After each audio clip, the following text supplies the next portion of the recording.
Hello everyone, 2025 na and welcome back sa ating vlog. This is Gretchen, ang igorotang vlogger-vloggerang probinsyana. Bagong araw na naman. Ito nga po pala ang biyahirong jeep na siya namang tulay para makapunta ang mga taga-Nayon sa bayan kung saan sila mamimili ng kanilang mga kailangan. At ito rin po ang jeep na pinagsasakyan ng mga iba't ibang klase ng produkto na nanggagaling dito sa amin, katulad na lamang ng mga walis at mga ibang klase ng gulay.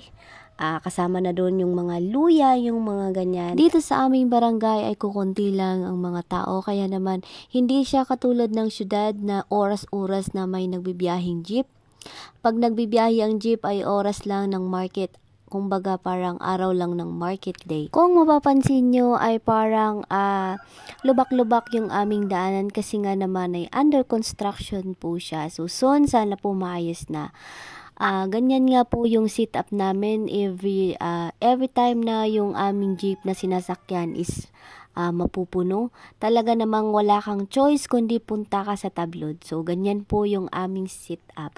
Pero huwag kang mag-alala dahil nga naman ang mga tao dito ay sanay na sa mga ganyang sit up. Kung hindi nyo na itatanong dito sa aming bayan, dito sa aming bayan ng Bagulin, La Union ay marami rin pong mga tourist spot na pwede nyong puntahan. Kung mahilig po kayo sa mga tanawin ay andito po ang view deck.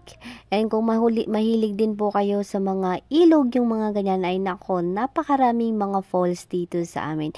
Isa sa kilalang mga falls dito sa amin ay ang Bulalakaw Falls. So maganda nga naman napuntahan yun kasi nga naman napakalamig ng tubig and napaka-refreshing. Syempre, bago ka makarating sa falls na yun ay kailangan mo munang mag-adventure.